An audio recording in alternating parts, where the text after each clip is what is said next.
everyone, my name is Savannah and we've got another screenshot to take a look at for the new Oceania pack coming to Planet Zoo on September 19th. Now, you'll have to forgive me if I sound tired. It's because I am tired. I'm very tired. I am working some late nights / overnights at work right now, and I just woke up maybe 15 minutes ago, made myself some coffee, and am sitting down here at the computer to take a look at the cutest animal, I think, coming to the pack, the Quokka. This little wallaby type guy is absolutely adorable, and this screenshot does him justice, showing off that beautiful little grin smile on his face, tiny little feet. His tail's a little creepy, but the rest of him is very, very cute. So I'm really excited to finally get a first look at this little guy. This was the only animal, I think, to be left out of the announcement trailer. So I'm a little surprised to be seeing this screenshot so early. I would have expected Planet Zoo to maybe hold off on this little guy and reveal him a little bit later. Before we talk about the Quokka itself, let's take a look at what's in the background, as we always do. There's not too much new to talk about in this screenshot versus what we've already talked about in a lot of the other screenshots. But the first thing that I want to point out is the little statue, the kind of island style statue, middle of the photo in the background there. So it does look like that is meant to be the Quokka statue. I was kind of mentioning in the announcement trailer that I wasn't sure if it was meant to be the Tasmanian devil or the Quokka. Kind of looks like a little pig, but if you look at them side by side sitting, it does look like a, art style of the Quokka. So there you go. That's going to be our statue for this little guy.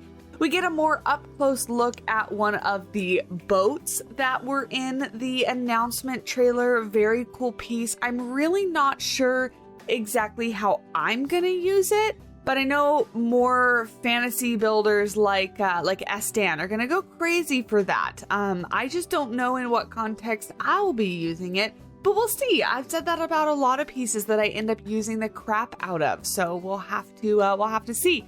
The rest of it in the background looks very much the same as everything else we've seen. I see those kind of palm fern type trees in the background there. Lots of thatching, lots of wood. Love it. I absolutely love it. So there you go. We have our little Quokka guy. The eye for me looks perfect. Like, this guy looks like he has so much personality, is so sweet. So I honestly think that Frontier nailed this one. Planet Zoo nailed this one. I think it's very well done. Fur textures look great as always, kind of nailing that fuzziness looking. He does look a little blurry on like the belly and the back. I'm not sure if that's just the screenshot or if that's going to be how he looks. We do get a glimpse at two different colors though. If you see the two different Quokkas in the background, they look more of like a sandy brown color, whereas this foreground guy looks more gray in color. So are going to get different colors in the game, which is great. We don't see any like morphs or, leucistic or melanistic or albino or anything like that yet. So I cannot confirm if that is coming or not, but at least we're getting slight fur color variants, which is always nice because it adds a little bit of variety and realism to your exhibits. So let's talk about the Quokka. Aside from being named one of the best Scrabble words you'll ever play, the Quokka has a lot going for it, even as the smallest type of wallaby in Australia. About the size of a house cat, this fuzzy, pouch-packing nocturnal herbivore is terrestrial, but can climb about 5 feet up into a tree for a tasty snack. The Quokka has a bounding gait interspersed with hopping. It does not use its tail as a tripod like kangaroos sometimes do. Quokkas are night roamers. Quokkas snooze in the heat of the day away in a shady, dense foliage cover. They head out at dusk to forage for tasty leaves. Active at night, they may be found alone or in small, all-Quokka bands. Interestingly, they can survive extended periods of time without food or water, perhaps during an offshoot of seasonal variation and availability of food. That's actually not something that's usual. Well, I guess I shouldn't say that because there's many mammals that hibernate and go many months without food or water. But that's interesting. I wouldn't think that something this small could go that long without food or water. As nocturnal animals, they obviously take care of business at night. Males attempt to form a connection with females for breeding purposes. Though largely solitary, there is a different social structure among males and females. Females rarely associate with other quokkas, while males form a dominant hierarchy. The heaviest male gets more access to females and dibs on shady shelters by day. So that's interesting. I wonder if they're going to be a one male, one female group, or obviously if we see a bachelor group, maybe we can have 3 or 4 in an exhibit. I'll be curious to see how Frontier handles that in-game as far as the in-game animal needs. Natural predators of quokkas are dingoes and birds of prey. Introduced dogs, cats, and foxes had led to a significant population decline on the mainland.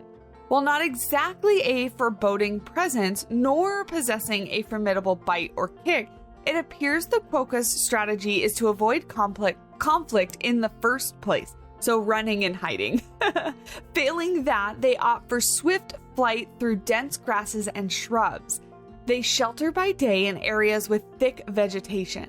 Nighttime travel creates trails that are used as roads for feeding and fleeing.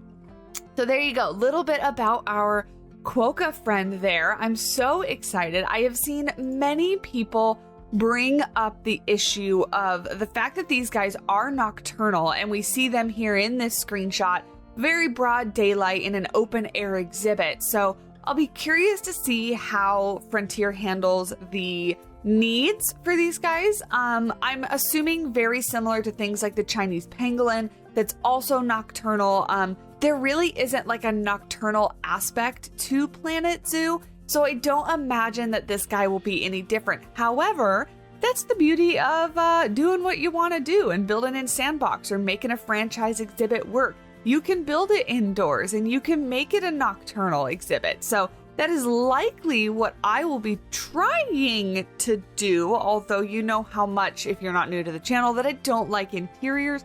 So we'll see how that goes. But these guys are a nocturnal animal, and I've heard many of you mention it already. Now, if you're excited for the quokka and you're enjoying the Planet Zoo coverage, do me a favor, go down below, leave a like, hit the subscribe button and that bell so you don't miss out on any future content, and leave me a comment with a quokka fact or just your favorite emoji because it helps out and I would love to talk more about these guys. Let me know if you're excited, and I will talk at you in the next video. Bye!